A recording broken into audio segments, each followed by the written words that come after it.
Hello everyone. Now welcome back to our channel. Now, as I told in the last video that this video is going to be based on real forces. So in the last video we discussed about introduction to forces, its types and some basic examples and some effects of forces. Now in this video we are going to cover real forces, and in this real forces I told you already there are four forces: gravitational force, electrostatic or electromagnetic force, third is strong nuclear force, and fourth is weak nuclear force. So there are four fundamental forces of our nature, or say there are four real forces. So let us start with the very first, or with the very famous force, that is gravitational force. Okay, so let us start with the first force. So real forces are what? So real forces, as I told, I am just revising that. Real forces, four fundamental fundamental fundamental forces of nature. Okay, and those four fundamental forces of nature are: first is gravitational force. Okay, we'll see gravitational force, then after electrostatic or electromagnetic, and then after strong nuclear and weak nuclear. Already I told you in the last video. Okay, so real forces are just four fundamental forces of our nature. Okay, now let us start. So the very first force, gravitational force. Gravitational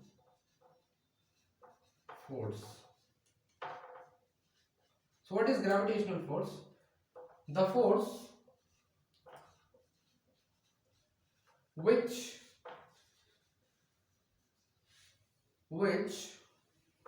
arises between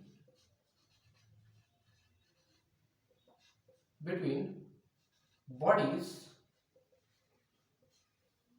due to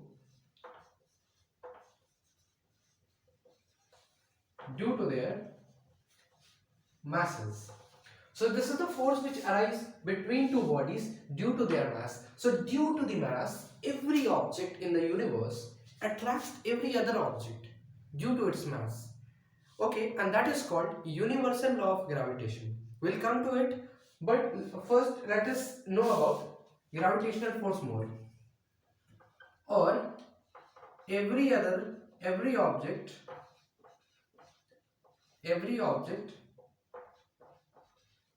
in the universe, attracts another object with a force due to the mass, due to their masses. This is called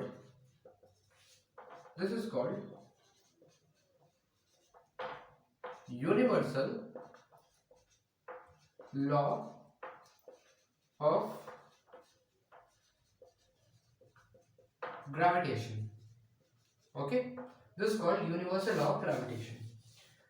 So what does universal law of gravitation says that, and what is gravitational force? So the gravitational force एक ऐसा force होता है जो दो bodies या दो से ज्यादा bodies के बीच में लगता है mass के चलते.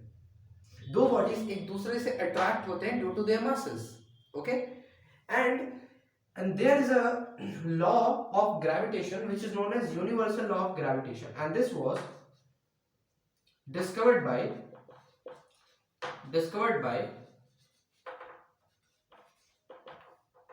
Sir Isaac Newton. Sir Isaac Newton in 1665. So in 1665, when Sir Isaac Newton was sitting, you might have heard this story, which is very famous, that when he was sitting under an apple tree, an apple fell on his head, and suddenly he discovered that the gravitational force is there. Okay, Many people say that this is, hypothetical, but if a story is flourished, there must be some reason for that. That's why I told you. So he discovered gravity in 1665. Okay, and every object in the universe, he said that every object in the universe attracts every other object due to its masses. हर एक object इस ब्रह्मांड में किसी और object को attract करता है उसके मास के चलते। दो बॉडीज एक दूसरे से अट्रैक्ट होते हैं और मासेस के चलते होते हैं, पर ये जो फोर्स है, ये फोर्स हो सकता है इस बोर्ड के बीच में और मेरे बीच में, हम दोनों के बीच में भी ग्रेविटेशनल फोर्स है, बट हम देख नहीं पाते। Why don't we see that force? This is just because the force that this board and I am experiencing is very very very small. This force is a very very small force. It is the weakest force of your nature. We'll come to that slowly, but these are the important thing. First you should know about gravitational force, then after we'll discuss the further points. So let us come to the further point. Okay, now next is gravitational forces. It is always attractive. It is always attractive. Remember this. ये force हमेशा ही हमेशा attractive होता है, ये कभी repulsive नहीं होगा. Example, you very well know that whenever we throw any object to the upside, it comes down due to gravitational force. Have you ever seen that gravitational force is repulsing that ball? Have you ever seen that the ground is repulsing the ball you thrown up? अगर किसी ball को ऊपर फेंकते हैं तो ऐसा कभी होता है क्या कि जो सरफेस है वो सरफेस उसको उसके मोशन को अपोज करता है? मोशन को अपोज नहीं, मतलब उसको नीचे नहीं आने देता है. Is there anything? No, it will come to its original path, it will come to the ground. That is due to the gravitational force. So gravitational force is never repulsive, it is always attractive. Okay, second is it is a short it is a short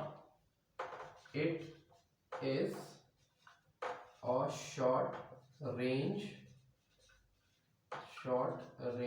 force. ये एक बहुत ही छोटा range का force है, ये बहुत ही छोटा range का फोर्स है. ठीक है, ये कब समझ में आएगा हमें कि छोटा रेंज का फोर्स है? इसको अभी थोड़ा सा समझाना मुश्किल हो जाएगा. इससे पहले हमें थोड़ा सा इसका मैथमेटिकल जो एक्सप्लेनेशन है वो देख लेना चाहिए.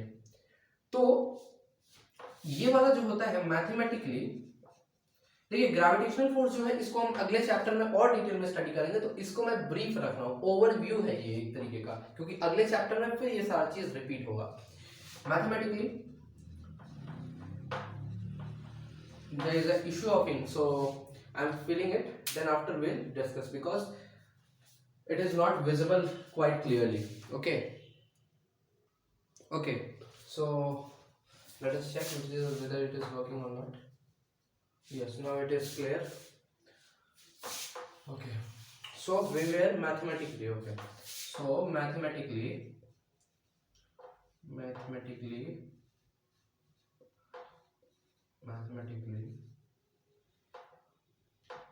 Fg means force of gravitation is defined as G into m1 into m2 by r square. Okay, देखो ये है F is equal to G into m1 into m2 divided by r square. Now where G is gravitational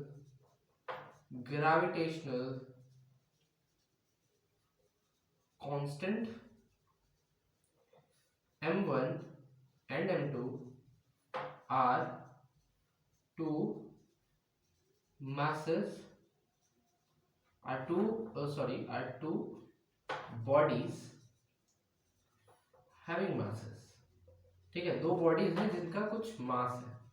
ठीक है, and r square is the distance between them.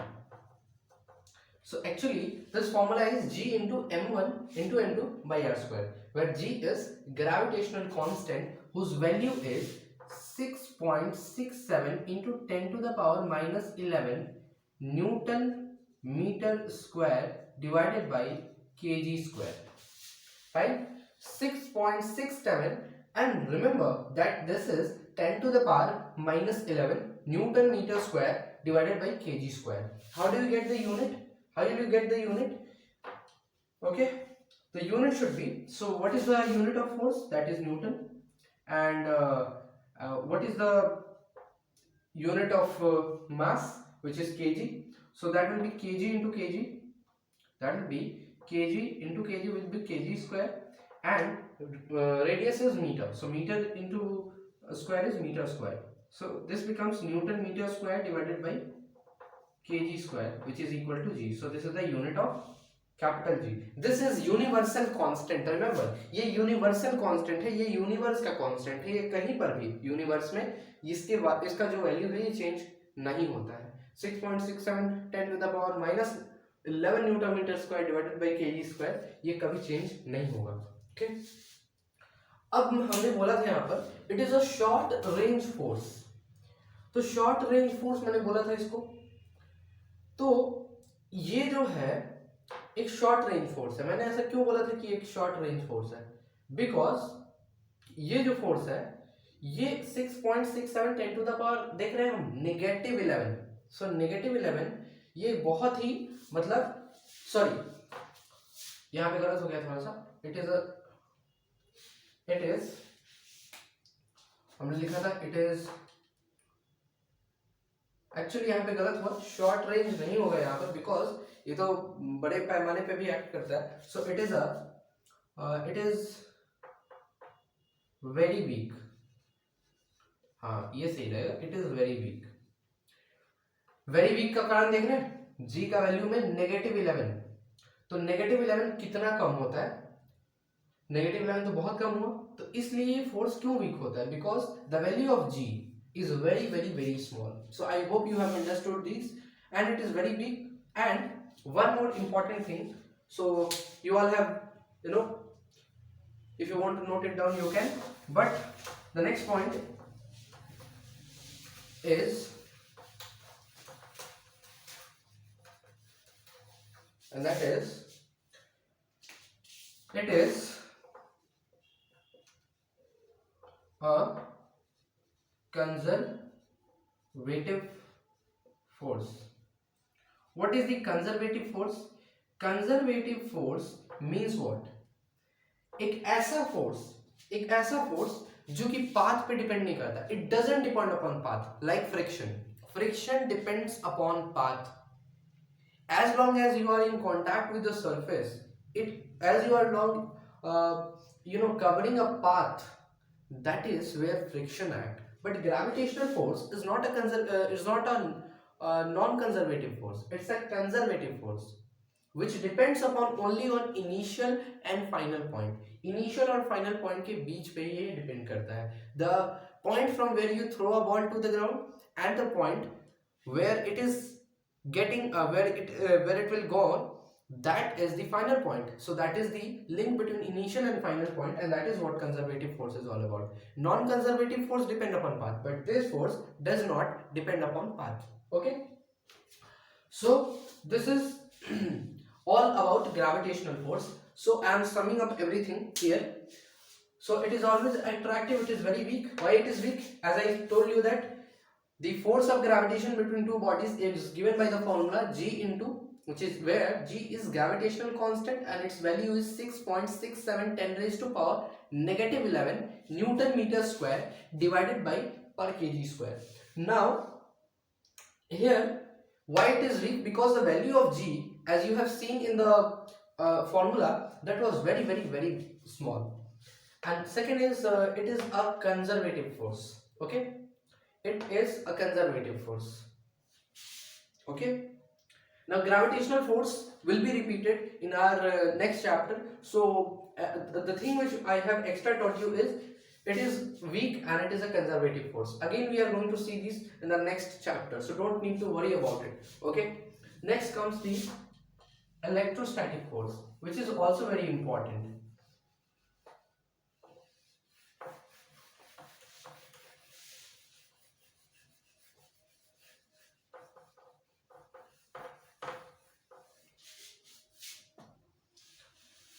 Second is electrostatic force. The force which operates between electrically charged bodies. Okay. Okay. So force which acts due to the charges present in the body. Okay. And this force, it can be, I'll explain everything in detail. Let me write everything first. It can be attractive or repulsive. Okay. Second is, okay, let me explain this point first, that it will be cleared, and then we'll jump to the next. So the force which operates between electrically charged bodies. Now, how does a body become electrically charged? As you know that the whole body, this whole board is electrically neutral. If it will gain an extra electron, or if it will lose an extra electron, it will become an electrically charged body. So electrically charged body always depends upon the acceptance or donance of electron. So if a body accepts an extra electron, it becomes a negatively charged, and if it just give out electron or losses electron, then it becomes a positively charged. तो क्या होता है, किसी भी body के पास अगर कोई भी मतलब ऑब्जेक्ट हो, कोई भी मैटर हो, मैटर के पास मेनली दो प्रॉपर्टीज है, एक है मास और दूसरा है चार्ज. तो मासेस के बीच में लगने वाला फोर्स तो हमने पढ़ लिया, वो कौन सा था, ग्रेविटेशनल फोर्स. और चार्ज, चार्ज का क्या है, चार्ज में हम पढ़ते हैं इलेक्ट्रोस्टैटिक फोर्स. तो मैटर के पास दो प्रॉपर्टीज, पहला मास और दूसरा चार्ज, मतलब बहुत सारी प्रॉपर्टीज हैं, मतलब मेनली ये जो प्रॉपर्टी है वो मास और चार्ज है, और ये ग्रेविटेशनल फोर्स है और ये इलेक्ट्रोस्टैटिक है. तो इलेक्ट्रोस्टैटिक फोर्स दो चार्ज बॉडीज के बीच में लगता है. ठीक है. अब चार्जेस को भी पढ़ना जरूरी है. चार्जेस भी दो तरीके का, चार्जेस भी दो तरीके का, पॉजिटिवली चार्ज, ठीक है, and negatively charged. Positively charged और नेगेटिवली चार्ज्ड. ठीक है. अब पॉजिटिवली चार्ज भी बॉडी होता है, नेगेटिवली चार्ज भी होता है. अगर ये फोर्स जो होता है, ये हमने बोला this force is attractive as well as repulsive. तो ये होता है, it is attractive as well as repulsive. ये अट्रैक्टिव भी होता है और ये रिपल्सिव भी होता है. क्यों? अगर पॉजिटिवली चार्ज बॉडी, अगर दो पॉजिटिवली चार्ज बॉडी आ गए, एक यहाँ पे है प्लस क्यू वाला और यहाँ पे एक प्लस कैपिटल क्यू वाला, और इन दोनों के बीच का डिस्टेंस अगर आर है, तो हमें पता है that like charges repel each other and unlike charges attract each other. So the same thing will happen here, that these are the both are positively charged or the same charged body, so they will repel each other. Same in the case of a negative q, and let us say this is also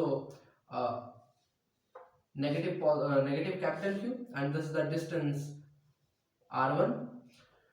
Here also repulsion will be there because यहाँ पे भी negatively charge है, यहाँ पे भी negatively charge है, और अगर यहाँ पे एक जगह negative है और एक जगह positive है, तो यहाँ पर attraction हो जाएगा. इसलिए ये चार्ज को हम लोग बोलते हैं कि ये अट्रैक्टिव भी हो सकता है, रिपल्सिव भी हो सकता है. ठीक है. अभी अगला है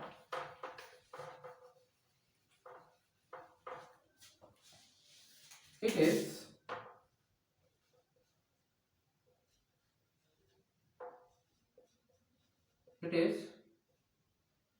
is very strong, it is very strong. अब मैथमेटिकली इसको डिफाइन करेंगे, ठीक है, और इसको मैं यहाँ पर थोड़ा सा बता देता हूँ। मैथमेटिकली हम लोग mathematically charge between two bodies having charge, their relation is given mathematically। मतलब अगर कोई भी दो बॉडी जिस पे चार्ज हो और कुछ डिस्टेंस से वो सेपरेट हो, तो उसमें इलेक्ट्रोस्टैटिक फोर्स का फॉर्मूला होता है F is K times Q1 times Q2 by R square। It is same as gravitational force, the only difference is here is the K and here is Q1 into Q2। Now K is Coulomb's constant, या फिर इसको बोलते हैं electrostatic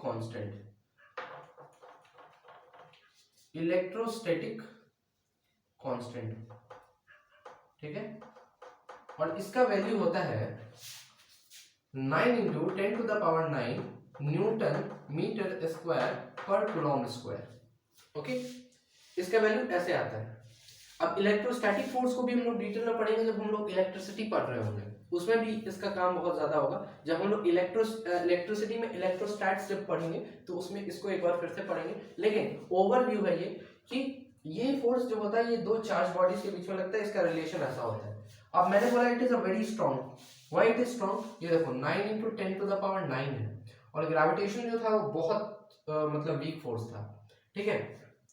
और एक और चीज की ग्रेविटेशनल फोर्स सबसे वीक फोर्स है, नेचर का सबसे वीक फोर्स है gravitational force. Gravitational force is the weakest force of our nature, okay, and this force is very strong, okay, and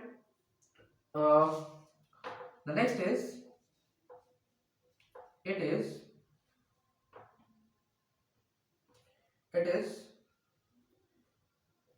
its range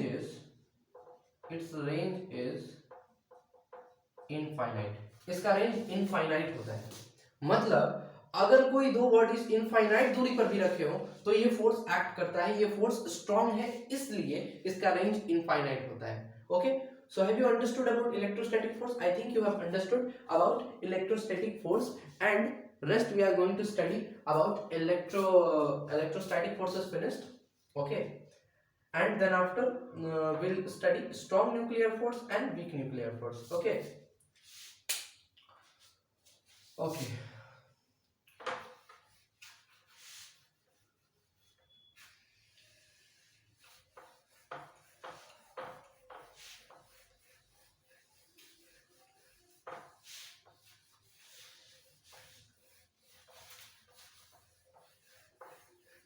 next is nuclear force. तो nuclear force में भी दो force होगा, nuclear force. Already video is too long, so I will try to complete this nuclear force as soon as possible। सो nuclear force भी दो तरीके का होगा, एक होगा स्ट्रॉन्ग और एक होगा वीक। ये दो फोर्सेस थोड़े कॉम्प्लेक्स फोर्सेस है, और इसलिए मैंने उन दो फोर्सेस में टाइम नहीं लिया, बिकॉज वो दो फोर्स हम लोग कभी भी पढ़ेंगे। स्ट्रॉन्ग और वीक न्यूक्लियर फोर्स को थोड़ा सा समझना जरूरी है। एक्चुअली स्ट्रॉन्ग फोर्स, स्ट्रॉन्ग इसको लिखो न्यूक्लियर फोर्स, और ये हो गया weak nuclear force. Strong nuclear force, weak nuclear force, it operates between nucleus of atom. Atom के बीच में जो न्यूक्लियस होता है उसमें स्ट्रॉन्ग न्यूक्लियर फोर्स का काम होता है। अब थोड़ा सा समझते हैं स्ट्रॉन्ग न्यूक्लियर फोर्स को। Now listen to my words very carefully. Strong nuclear force का यूज न्यूक्लियस में होता है। हमें पता है कि न्यूक्लियस में कोई नेगेटिवली चार्ज बॉडी नहीं है, there are only protons and some neutrons. Neutron और प्रोटॉन दोनों होते हैं। अभी जैसा हमें अभी देखा इलेक्ट्रोस्टैटिक फोर्स में, that like charges repel each other. तो इस हिसाब से अगर हम देखें तो रदरफोर्ड की मॉडल की अगर आपने एटॉमिक स्ट्रक्चर पढ़ा है तो रदरफोर्ड के मॉडल में एक डिफॉल्ट था कि एटम स्टेबल नहीं था। वो ये एक्सप्लेन नहीं कर पाया कि एटम की स्टेबिलिटी क्या है, ठीक है। वो हमने देखा था ना इलेक्ट्रोमैग्नेटिक थ्योरी से, वो गलत हो गया था कि इलेक्ट्रॉन घूमते घूमते आया और वो फाइनली न्यूक्लियस में गिर जाएगा एक टाइम पर न्यूक्लियस तो स्टेबल नहीं हो पाएगा ना फिर। और न्यूक्लियस, उन्होंने बोला कि न्यूक्लियस इज पॉजिटिवली चार्ज्ड, उन्होंने ये बात बोली कि न्यूक्लियस इज पॉजिटिवली चार्ज्ड। तो न्यूक्लियस क्या ऐसे ही पॉजिटिवली चार्ज्ड है? उसमें कोई और पार्टिकल्स नहीं है, खाली उसमें प्रोटॉन्स ही हैं। पर जेम्स चैडविक ने 1936 में उन्होंने न्यूट्रॉन को डिस्कवर किया और फिर भी उन्होंने बताया, उसके बाद एक साइंटिस्ट आए और उन्होंने बोला कि ऐसा भी तो हो सकता है कि लाइट चार्जेस एक दूसरे को रिपेल करते हैं, तो प्रोटॉन जो होंगे न्यूक्लियस में एक दूसरे को रिपेल कर देंगे और इस तरीके से जो न्यूक्लियस का जो मतलब इलेक्ट्रोस्टैटिक फोर्स एक बहुत ही स्ट्रॉन्ग फोर्स है। तो क्या होगा कि प्रोटॉन्स जो होंगे वो सबसे अलग हो जाएंगे और प्रोटॉन्स क्या हो जाएंगे, वो बिखर जाएंगे और एटम इस तरीके से स्टेबल नहीं होगा, न्यूक्लियस स्टेबल नहीं हो पाएगा। लेकिन न्यूट्रॉन की डिस्कवरी हुई और बाद में हमें ये पता चला कि उनके बीच स्ट्रॉन्ग न्यूक्लियर फोर्स होता है। अब स्ट्रॉन्ग न्यूक्लियर फोर्स कैसे आ गया, अब ये थोड़ा सा कंफ्यूजन हो गया। क्यों? क्योंकि हमें तो पता है कि लाइट चार्जेस एक दूसरे को रिपेल करेंगे, पर यहां पर कैसे वो दोनों एक साथ हैं? तो जरूर ये फोर्स बहुत ही स्ट्रॉन्ग होगा, ये फोर्स काफी ज्यादा स्ट्रॉन्ग होगा, तभी जाकर के वो लाइट चार्जेस को एक साथ स्टोर कर पाएगा। ठीक है, तो इस तरीके का फोर्स था स्ट्रॉन्ग न्यूक्लियर फोर्स। अब कोई पूछ सकता है कि दैट इलेक्ट्रोस्टैटिक फोर्स उतना जो स्ट्रॉन्ग फोर्स है, न्यूक्लियर फोर्स उसको ओवरकम कैसे कर सकता है? तो इसका एक्सप्लेनेशन ये है कि मैं कुछ लिखवा नहीं रहा हूं बिकॉज ये थोड़ा सा एक्स्ट्रा है, तो इसलिए मैं बोल के समझा रहा हूं ताकि और अच्छे से समझ में आए। एक्चुअली होता क्या है कि हम दो पार्टिकल्स को एक एक्सटेंट तक खूब नजदीक ला देंगे। मतलब अगर कोई चार्ज यहां पर है, if I illustrate an example, if a charge is here and another charge is here, there is a distance between these two. Now at some point of time in पे electrostatic force लगेगा, still they will repel each other. Suppose this is a proton and this is also a proton, अभी भी ये एक दूसरे को repel करेंगे, पर एक टाइम ऐसा आएगा जब इसका ऑर्डर, इसके डिस्टेंस का ऑर्डर हम बहुत बहुत बहुत कम कर दें and that approximately up to 10 to the power -15। जब इन दोनों के बीच का डिस्टेंस 10 टू द पावर -15, जिसको हम कहते हैं 1 फर्मी, 1 फर्मी उसको कहते हैं, 10 टू द पावर -15 के आसपास आएगा, तब ये पार्टिकल एक दूसरे को अट्रैक्ट करने लगेंगे और साथ में एक साथ रहने लगेंगे। उसमें न्यूट्रॉन का भी बहुत बड़ा रोल है बिकॉज न्यूट्रॉन एक न्यूट्रल पार्टिकल है। ठीक है, तो 10 टू द पावर -15 तक होते होते ये पार्टिकल्स एक दूसरे को अट्रैक्ट करने लगते हैं। हालांकि जितना ये सिंपल मैंने समझाया उतना सिंपल नहीं है, बिकॉज इसमें ग्राफ होता है और वो ग्राफ रिप्रेजेंट करता है कि किस पॉइंट पर अट्रैक्टिव होगा और किस पॉइंट पर नेगेटिव होगा। तो हम जब ग्राफ देखते हैं तो उसमें हमें पता चलता है कि 10 टू द पावर -15 जो हमारा रेंज है, उस रेंज में स्ट्रॉन्ग न्यूक्लियर फोर्स काम करता है और ये सबसे मतलब स्ट्रॉन्गेस्ट फोर्स है, स्ट्रॉन्गेस्ट फोर्स इन नेचर का सबसे मतलब मजबूत फोर्स स्ट्रॉन्ग न्यूक्लियर फोर्स है। ठीक है, तो एक एक्सटेंट तक जब एटम को हम क्लोज लाते हैं तब स्ट्रॉन्ग न्यूक्लियर फोर्स वर्क करता है और ये सारे न्यूक्लियॉन्स को होल्ड करके रखता है, प्रोटॉन और न्यूट्रॉन्स को होल्ड करके रखता है और न्यूक्लियस को स्टेबल बनाने का जो काम है वो स्ट्रॉन्ग न्यूक्लियर फोर्स ही करता है। Without strong nuclear force atom can't exist. और एक और इंपॉर्टेंट बात कि स्ट्रॉन्ग न्यूक्लियर फोर्स का इन्फ्लुएंस जो होता है, ये कभी भी, ये स्ट्रॉन्ग न्यूक्लियर फोर्स का जो इन्फ्लुएंस होगा ये इलेक्ट्रॉन पे कभी नहीं होगा।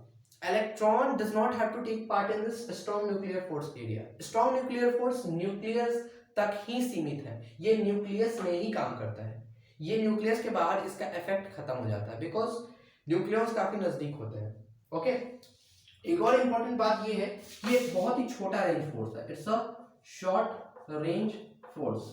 ठीक है, ये एक शॉर्ट रेंज फोर्स है। अब कहने का मतलब कि एक छोटा रेंज फोर्स इसलिए है क्योंकि हमने देखा कि अभी हमने 10 टू द पावर -15 इतना कम डिस्टेंस किया तब जाकर के ये फोर्स एक्ट कर रहा है, तो ये हमेशा शॉर्ट रेंज फोर्स होगा।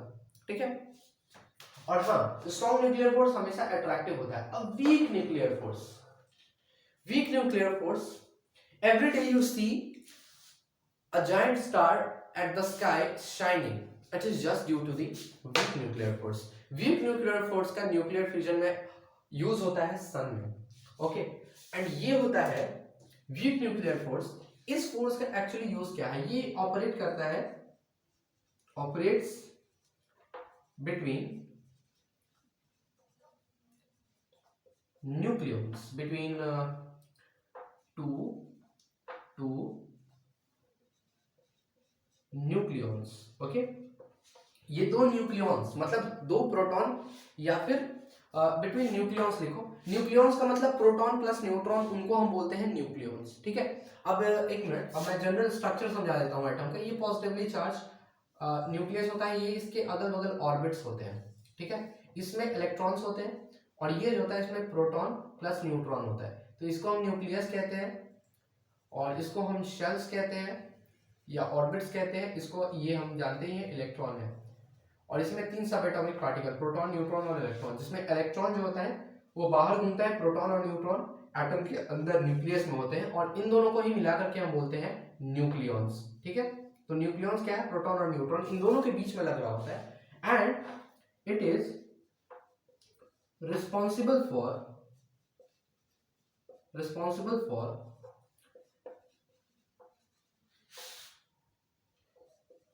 beta decay. Now this is difficult to understand, so listen to my words carefully. Now this weak nuclear force operates between nucleons में ये ऑपरेट करता है, is responsible for beta decay. अभी beta decay समझने के तो क्या होता है बीटा डीके में, बीटा डीके जो होता है इसको थोड़ा सा सुनना पड़ेगा ध्यान से. दैट कभी कभी क्या होता है, न्यूक्लियस जो होता है वो बहुत बहुत ज्यादा भारी हो जाएगा. कभी न्यूक्लियस बहुत बहुत बहुत ज्यादा भारी हो जाता है और जिसके कारण जो न्यूक्लियस होता है वो अनस्टेबल हो जाता है. अब कोई चीज बहुत ज्यादा अगर हमारे हाथ में भारी रख दिया जाए तो हम तो चाहेंगे कि हम उसे उतार करके हमको खुद को हम फ्री कर लें. उसी तरीके से न्यूक्लियस का भी है, nucleus becomes very unstable and जब उसमें प्रोटॉन की मात्रा 83 से ज्यादा चली जाती है उसका मास बहुत ज्यादा बढ़ जाता है और जिसके कारण उसको अपना मास रिड्यूस करना होता है, जिसके कारण वो फिर से स्टेबल होता है. उसके लिए वो एक फिनोमिना यूज करता है जिस फिनोमिना को हम कहते हैं रेडियो एक्टिविटी.